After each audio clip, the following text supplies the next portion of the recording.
Hail, it's your girl Aaron, and today I've mildly calmed down a bit. So yeah, my last video I was pretty upset, and I think for good reason. Um, but you know, there are other things to do in life, and I can be angry about that stuff while also thinking about other things. And so I've been thinking about the book that I have been planning to write. Well, have started writing in a way. I've started writing the outline, and I actually mentioned it in one of the hourglass questions I did, but I felt like I didn't really give it justice there.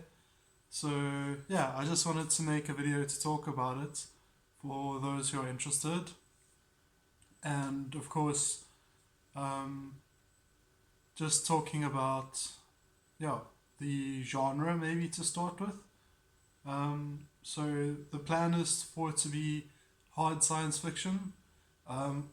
So what that means is that it's supposed to be contained to the mundane world. Um, excuse me.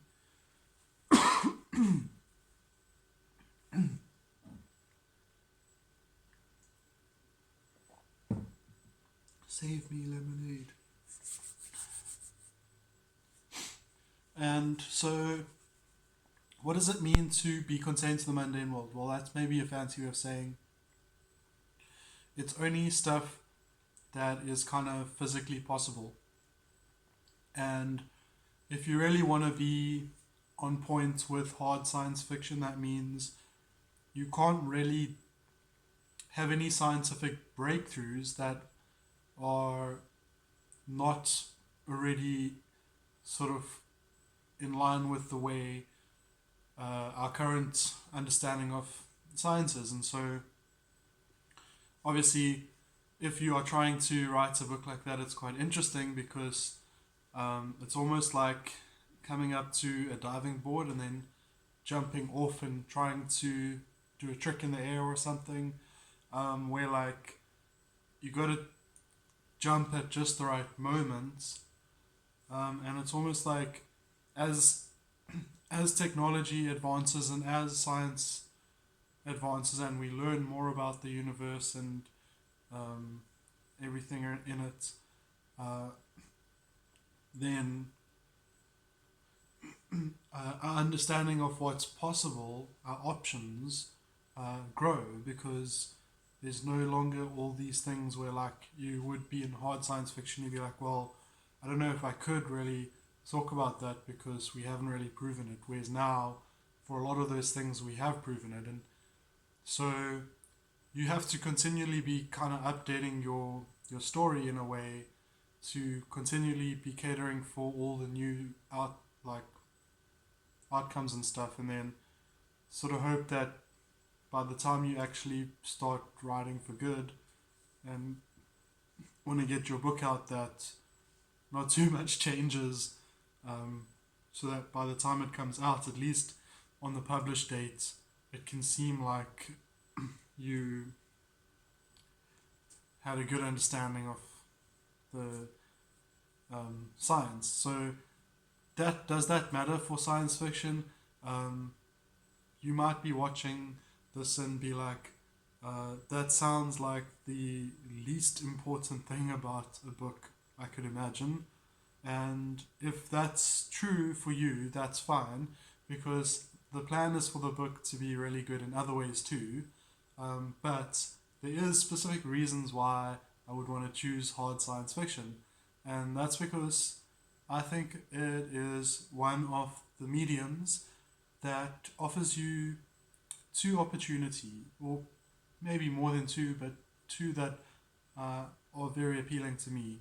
Um, the first is that because it is contained to things that are physically sort of plausible, you and you know it's in the future, for example, then what you're saying is that um, for people who know about the way science works, at least other people this might never be a problem, but the people who do know how science works and stuff, um, they're gonna be able to actually imagine a line drawn between the world we are in today and that future world. And if you can get that right, where it's plausible enough that you can draw a line from here to there, then people have to start asking themselves the question of, is what this potential outcome, now trust me, it's not going to be what I or anyone else imagines. It's going to be something completely unpredictable.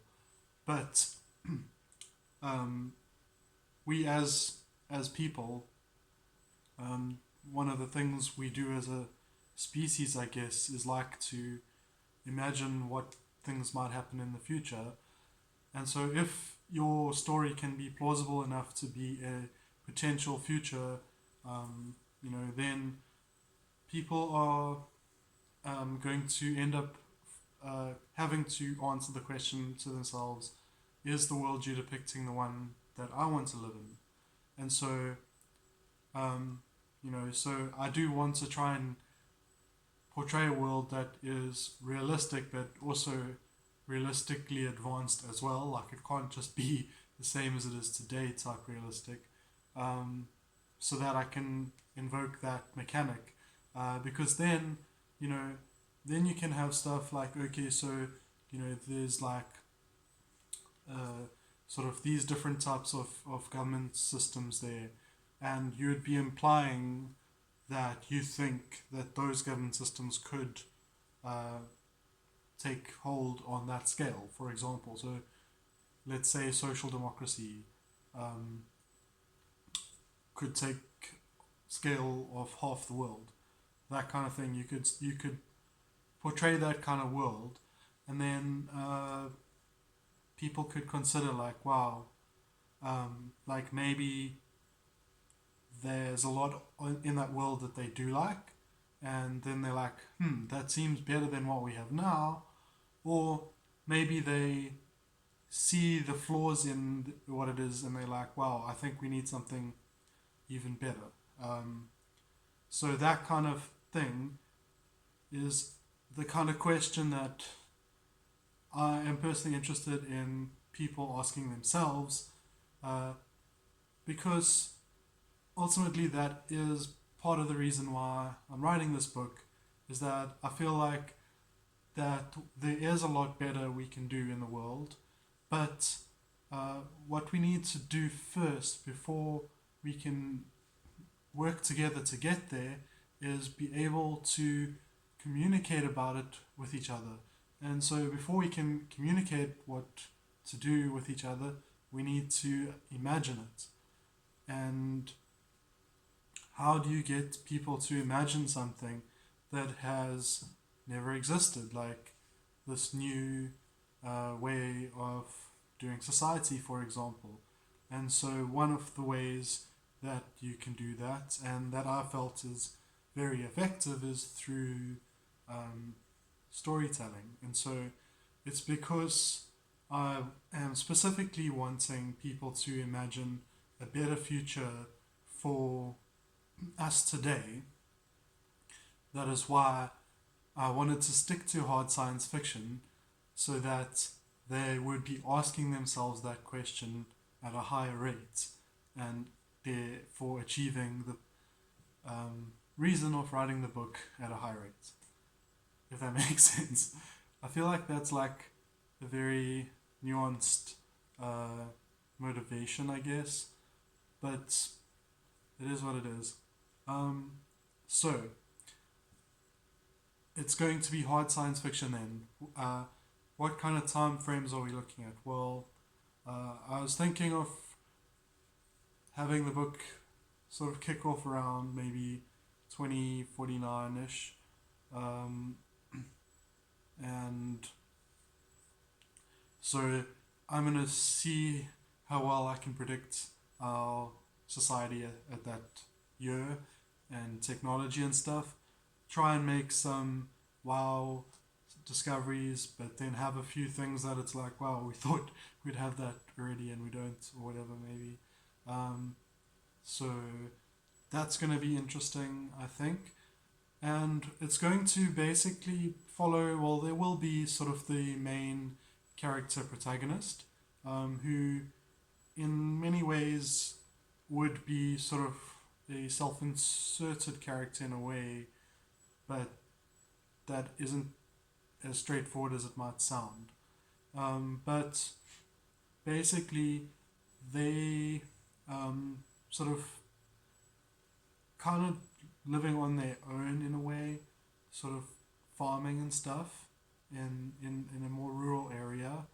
And climate change actually um, sort of wrecks their farm. And so, because of that, they have to move into the village and sort of start a new life.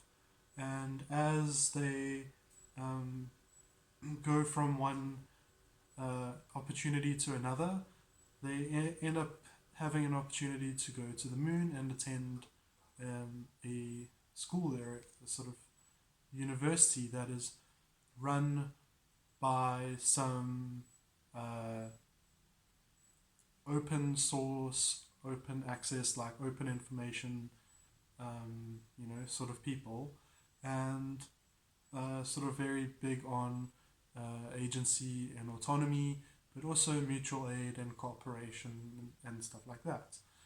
And so, though there, a number of those organizations on Earth would have sort of crowdfunded to set this university up on the moon, which then gives educations to people who need them, as a way of giving back to society.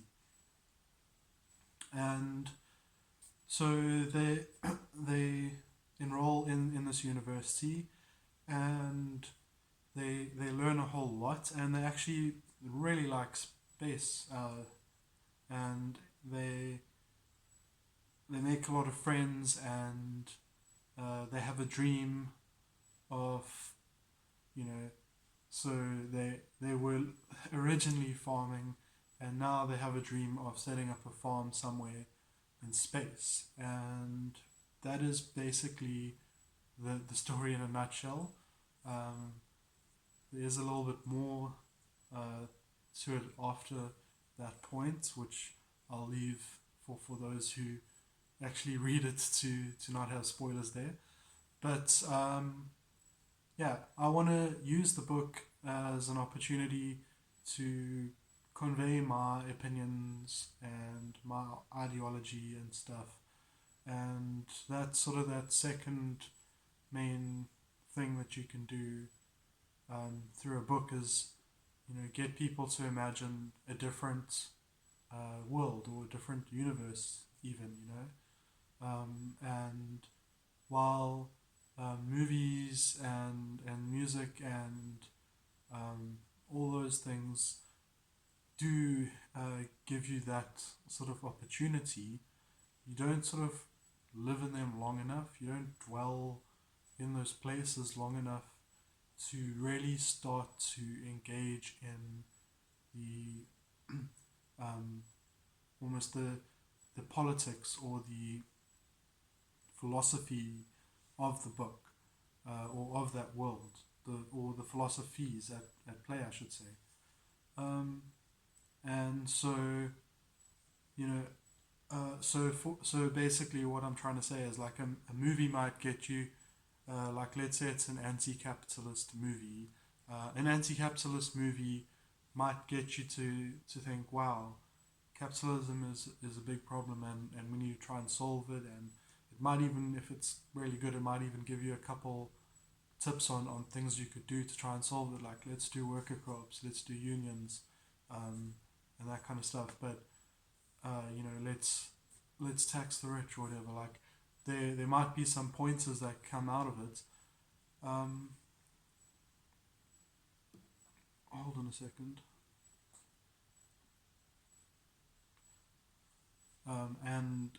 And movies also really good at getting you to sort of feel like sort of almost like a moral of the story type emotion as you come away with it, or um, they tend to want to have some sort of closure on their own in that package. So you get a glimpse into this other world, but you in a TV show, it's a bit better. You start to learn the world a bit, and I think that's why you get a lot more big and active and passionate fan bases for TV shows than movies, just because you get to know the lore better.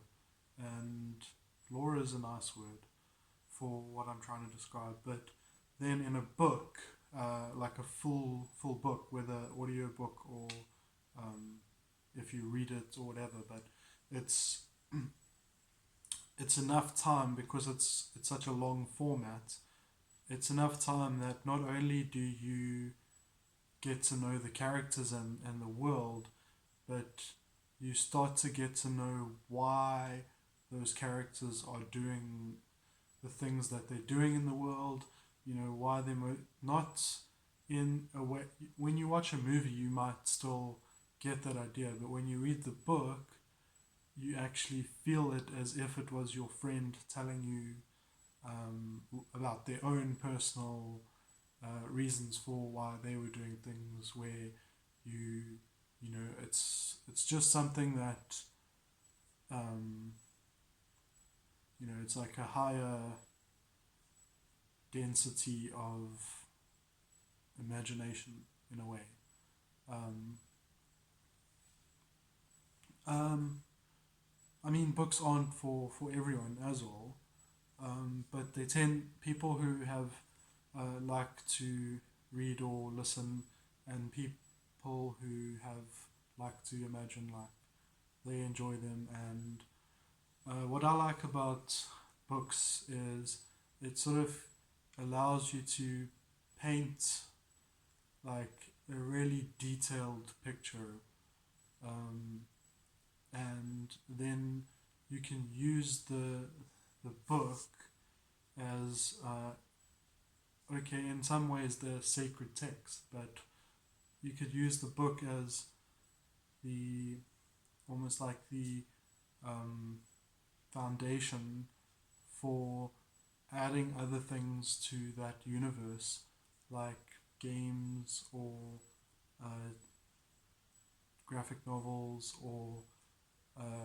movies, TV shows. Like so, you know, the the reason why I say the book is the foundation, is for the exact same reason why it's good at getting people to imagine other other worlds, is because when you have a vivid imagining of this other world, then that is kind of like an anchor, and that's why like if many people sort of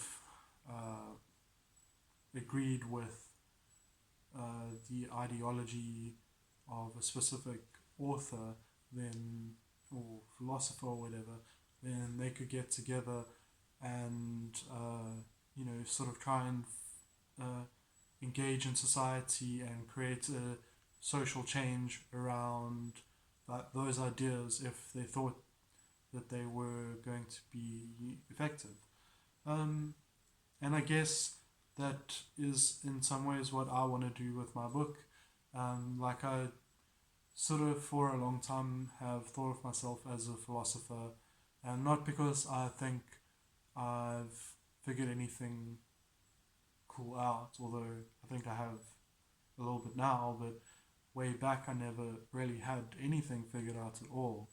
But I just loved like philosophizing, so it was like more of a verb than a noun in a way. It's like maybe no one else would have claimed I would be, but it's something I like to do. And so the book is an attempt at me to do that. The thing that I've loved to do, um, yeah, to do it in a creative way, in a story format way, to put all my philosophical sort of ideas in a way, or as many of them as I can, but in a way that is not in sort of dry exchange of data, but just more a part of the picture that I paint will include that stuff. Um, I'll use the things that happen in the book and the way the characters feel when those things happen and the things that they talk to each other about, and the things that they dream for and hope for, and use those uh, to to get across my philosophical ideas, because my philosophical ideas aren't fanciful, and that's also why hard science fiction feels like such a good fit for me, is because I actually have like this feeling that if we could anchor on a future society as our current society, and be like in unison, be like we want something like that, and it be something solid enough that we can all agree on, then we could get change. And unfortunately, capitalism is that solid, because it is, unfortunately, although it isn't an easy system, the very most basic level of it is simple enough for a lot of complexity more than other systems. And so it's almost the most solid thing. But I think a system like what I'm talking about, where people work together for mutual aid and they don't even have money, and I'm not even saying they barter or swap things, but they just, if you need something and I have it or I can make it for you, we make a plan, because when everyone is doing that for each other, then you all get what you need. And that is a way better way of living, in my opinion. But when you say it like that, like how I'm saying it now, it goes like sort of in one ear and out the other, because it's like, cool, cool, yeah, yeah, utopia, whatever, like that could ever happen. And I like to philosophize. So I've thought about over and over and over thought, how could that happen? How could that happen? Every time I go online, I'm looking for how can I better perfect my ideas of how it could happen. And to be completely honest with you, I'm actually going to be attempting, in a way, to do it in real life as well, um, where after things clear up with um, the divorce and selling the house, and I get settled into a new place, and I can maybe get back into some better editing, stuff like that. But um, then at that point, I want to start a commune, and just for people I know in real life. So that not going to be open to the public in a sense, um, but just for people I know, because as being someone who's queer, basically all your friends are one like bad day away from being homeless, and I want to be able to give some sort of security to people. So while I'm still working a day job, but that gets me enough money to find some place, and it might not be much, but then I can give that security to some people, um, and that'll also be giving me security myself, and also then I don't have to be alone, which would be awesome. Um, so, but ultimately, if things go well with that, I'd like to do stuff like farming and uh, getting some mutual aid community vibes going around that, and see if we can um, build some kind of cooperative economy apart from capitalism that doesn't have money and stuff. And I'd like to try that. So uh, it's it's not that I don't, that I just want to write about it and not do it. I'm going to try doing both at the same time. And who knows, by the time the book comes out, maybe the commune will already be a thing. But the point is that I believe in it, that's why I want to do it. And I believe in it, that's why I want to share it with others.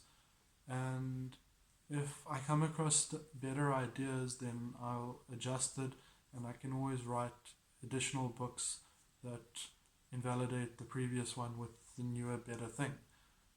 But until then, after looking around for flipping long now, I feel like I've found something that can work.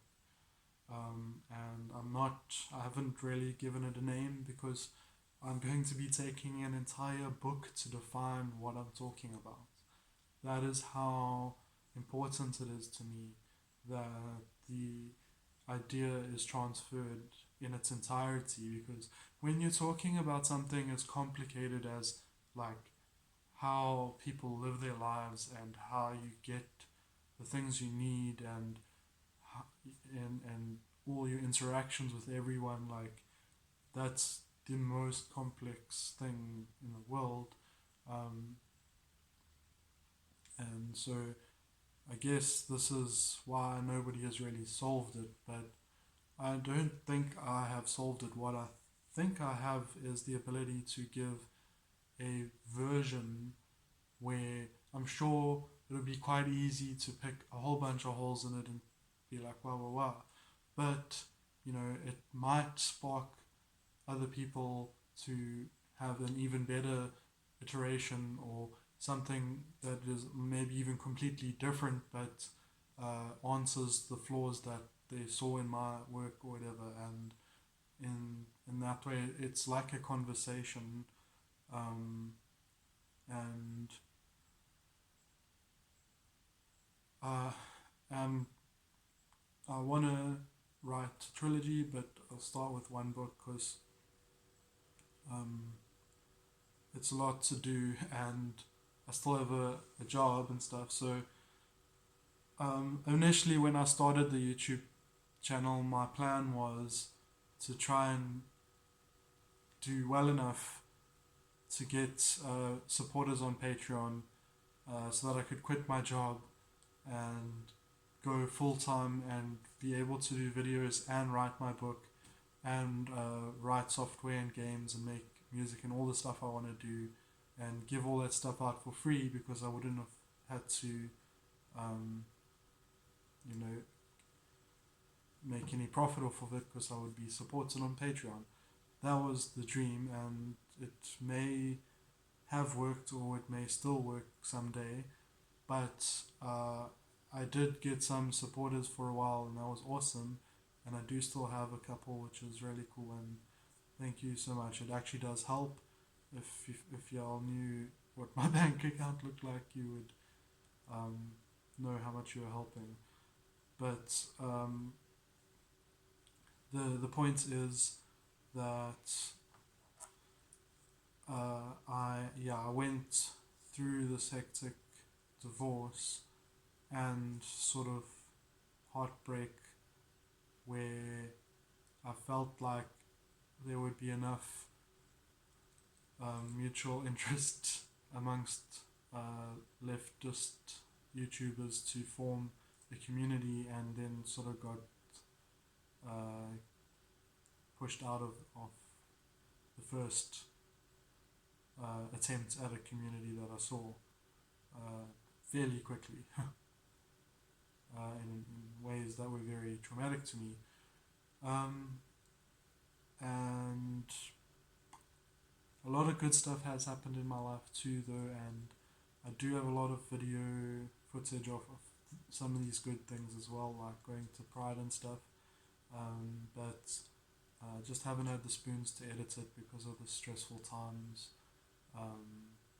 But anyway, my my my point is I've sort of come to the conclusion that uh, I'm just gonna keep making videos no matter how crappy they are. I'm not gonna chase uh, Patreon support on YouTube. As nice as it would be, it's not something I can sustain, and trying to sustain it would sacrifice things like my book, which was supposed to be. Um, so I could sacrifice temporarily and work really hard on videos temporarily, and then switch to the book. But as it stands, working really hard on videos doesn't get me really any closer. Really, it may have really helped actually, because I do have a lot of people who have found me and like to watch what I make and stuff, and I don't know if that would have happened without that hard work. And there's like a lot of hard work I want to do in the future as well. Once I get into a more chilled space, that's more relaxed, and some of the hard work I do there is going to be hopefully uh, sort of wow enough to get me a little bit more attention, and that should hopefully be at least only a few months after I find a new place to live. After I sell this place. So yeah. Um, what else? I'm sorry if I get rambly. I'm sorry if the volume's low. Um, like I was saying, I don't have the spoons to edit, but I do have the spoons sometimes to write down some of my ideas, and so oh, I almost missed out. Holy crap! It's been 31 minutes, and I almost didn't even explain how I planned to write the book, which was pretty much the whole reason why I wanted to. So anyway, hopefully everything I said made sense and I didn't leave anything unanswered. You can comment below if I didn't close any of the loose ends I was leaving there. But let's move on to how I want to write it. So what I've been doing now is writing the outline of the book. So sometimes what people do is they write some ideas of the book, or rough outline, or just some things they want to be in it, or just whatever some few paragraphs, or I don't know. Everyone's different. They all do different things. But uh, not, I would say a minority of authors would actually write the whole plot of the story out first. Um, Now, I want to do that because for a few reasons. So it's going to help me, I think, with my pacing. If I can get the whole outline, then I can know how much weight to put in, like in words wise, like how long to make each of the separate sections, so that the emotional changes happen at the right times and stuff like that, and then navigate relationships through all of the stuff that happens. Try to make the sort of plot twists seamless, so that they don't feel uh, confusing after they happen, but they're more like, oh, okay, I didn't see that coming, but yeah, I guess it makes sense. That's what I'm going for. Um, and so the idea I had was to use like Trello, which is this website where you can put cards and stuff. Use that to basically have a column uh, for each chapter, I guess, and then have, or wait, for each chapter, or yeah, I don't know, and then have like cards for, yeah, and then have cards for each scene in the chapter. I think that's how it works. How do I book? And then on the cards, I can have a bunch of info in the scene, like an outline for each scene, basically, and then have I want to have stuff like some reference artwork and some notes about relationships, and I can have music that gives me the right feeling for what's happening in that scene and stuff, and that'll also help later on when I make like a multimedia version of the book where it has sort of music and sound effects and stuff and someone reading um, the book. So it's sort of like a play in a way, but triggered by markup in the text. But that's definitely only after I've quit my job type endeavor. um, but I don't want to let getting there stop me from writing my book, because maybe I end up writing the book and the book ends up being really good, and then that ends up being the thing that gets me there. So why wait?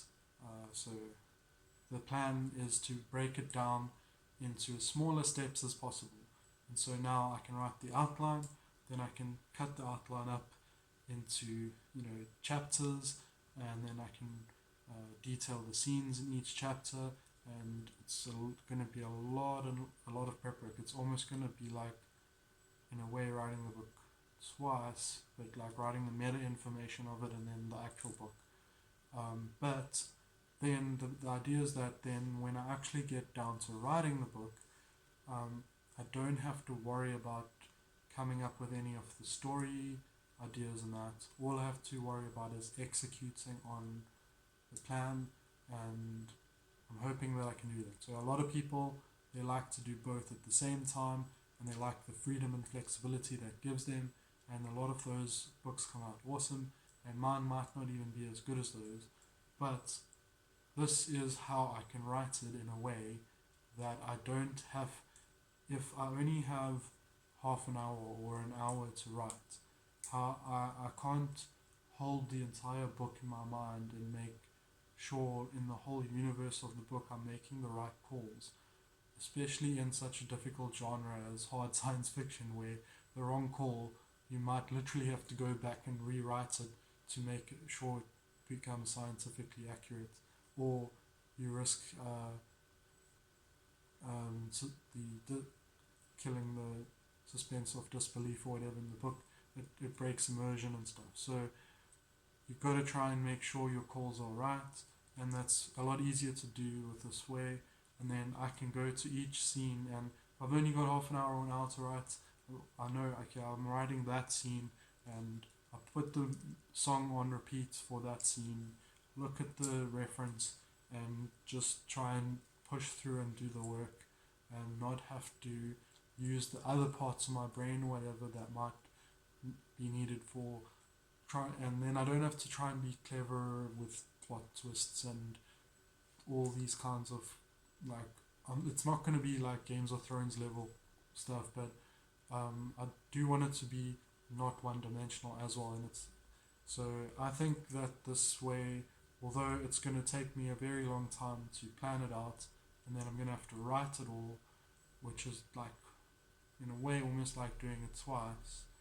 If I've been trying to write a book for 12 years now, and I've been planning this specific book that I'm writing now for 5 years, and I think if I do it this way, I might be able to get it out before the end of next year, which, if I can do that, is a ridiculously much better than any progress I've had before, and so I'm going to give it a shot.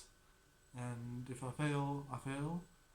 The only reason I'd want to try and get it out next year is because it's 2020 is like such a aesthetically cool year to release a book in. So even if it's the last day of the year, I'm going to see if I can do it, finish it by then. But if not, whatever, I'm still going to have a few years before it becomes totally irrelevant by some major unforeseen political or scientific event. And but if that does happen, I'll adjust, because, as I was saying, I'm not doing this. I don't mind if I'm wrong, but I do want to try and make it as right as possible, because I want to have as strong of an impact when people read it or listen to it or whatever they do with it. I want them to come away thinking, like, I can actually imagine that type of system, and I can think of ways in my own life I could do stuff like that, and that would make my life better. And then let them start doing it in a little small scale, and you know, and it's not going to be something everyone in the world wants to listen or watch, to hear, read, whatever.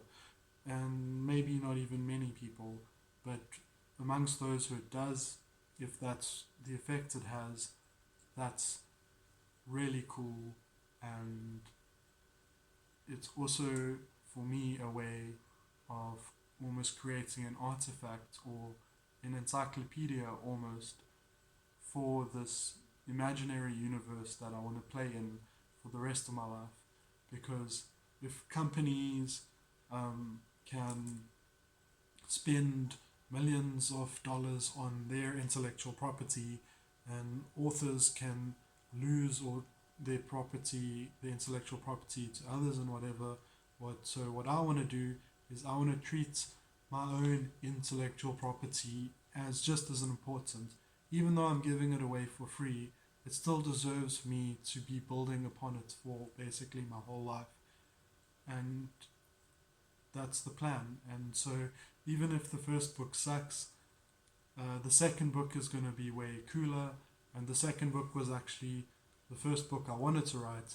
The first book is the prequel that makes the second book not seem like too big of a leap in what happens. Because what happens in the second book, you're going to be like, how the hell does that happen? So book one is how the hell that happened. And it ended up being the right book to write first anyway, and the book that I wanted to write for philosophical reasons. So book two would be more of a fan service type book, not a philosophical one, if that makes sense. Although it will delve into philosophical ideas as a form of fan service too, but it wouldn't be the main aim of the book, which this one it is. The main aim is for you to see what my idea of a potential future could be, and to see what my idea of a better way of organizing ourselves would be in that universe, working so that when you look at your real life, maybe you think, wow, I could do something similar. And if people start doing that, I've turned my work into basically art, like action, and that's success as a activist, propagandist, or creator, author, or whatever you have it. People that do things do them because they want actions to come out of it. Especially with authors, and the actions might just be that they want to make someone smile, or have a laugh, or get scared, or whatever it may be.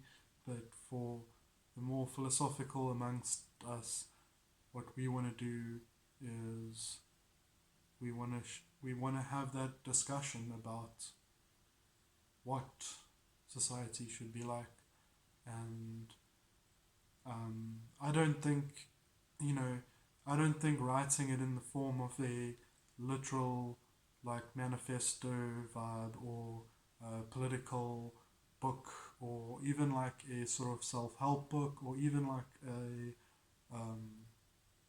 sort of explanation book is as effective for my purposes. For other purposes, that is absolutely needed, but for my purposes, which is to imagine what happens next.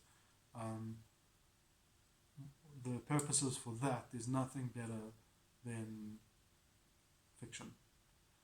And because hard science fiction is my favorite genre, and because it does heighten the social criticism aspects of the work, it gives me a chance to flex, because I can try and come up with some technologies and see if I got them right later. But yeah, anyway, this has been really long, and as I said earlier, when I made the video about with the hourglass, I felt like I didn't give it justice. Anyway, out of everything I've ever spoken about on my channel or done, or everything, writing this book is the most important thing. And once I've written it, I will have a lot less fear of death. I guess, because it's in a way of saving my brain. I feel it's a way of being like, even if I die, my ideas might live on, type thing, and that might be conceited, narcissistic, and etc. like that. But at the same time, what it does for me is it makes me feel like I've made a real contribution that will, you know, even if, it takes a while, maybe one day will make a positive difference in the world. And I guess we all have to create our own meaning because meaning isn't inherent IMO. So for me, what I derive meaning from is helping people, and I want to lean into my strengths, which I think might end up being helpful as well if I can get it right. So yeah, this has been your longest ever explanation of a book without telling you much about it, but more, I don't know, it's more for the people who are interested in me personally, I think, than some commodity. No, no, I don't know. Yes, like I said, later on I will make some commodity type style videos, but for now, you can just have this because it is actually good for me to make videos. I do get um, like a creative outlet through them, and when I get feedback, no pressure, but when I get feedback, it does make me feel less like yelling in the wind, which is my last video. So, anyway, uh, and I kind of got into the point where I'd lost care. Like, I don't, I was comparing myself, to be honest, to others, and now I'm gonna stop doing that. When I very first started my channel, I didn't do it, and when I started getting some attention from like the whole Left Tube Tonight vibe,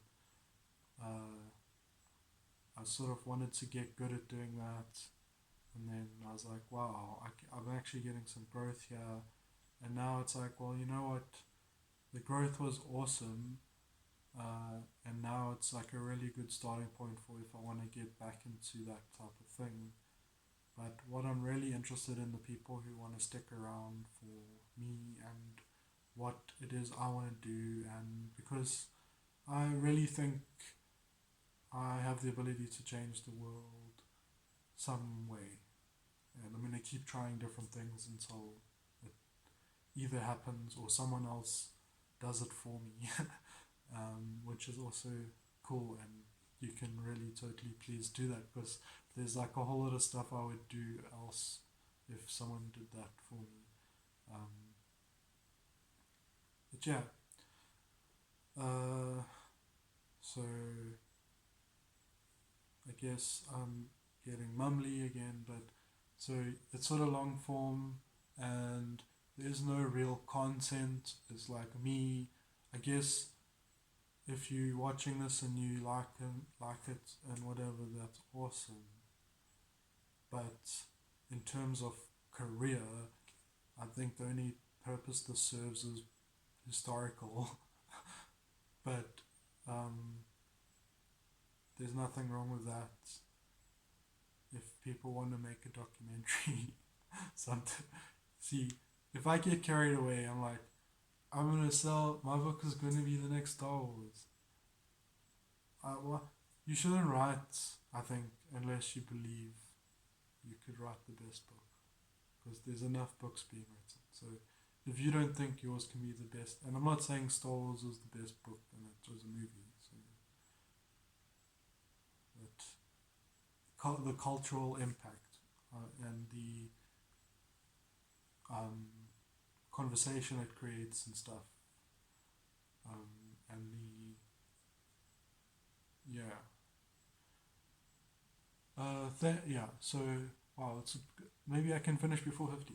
So Thank you very much for watching, and I will keep you updated when things progress with my book, which who knows how long it will take. But that's it. And everything else I'm doing is to try and make the book happen at the moment. But there are a lot of other things that are important, so I have to do a lot of things at once. And continuing to make videos is also important for both the people who are interested and for my ability to feel less like everything is trapped inside. And I don't know, it's like I have these hopes and dreams, and I want people to know I have them for some reason. It's weird. And it's not an insecurity thing. I don't know what it is. Maybe it's just a human thing, but I it's late, and I really didn't expect to be talking for an hour. Holy crap. But yeah, I'm gonna just stop. Bye. I love you so much if you're still watching.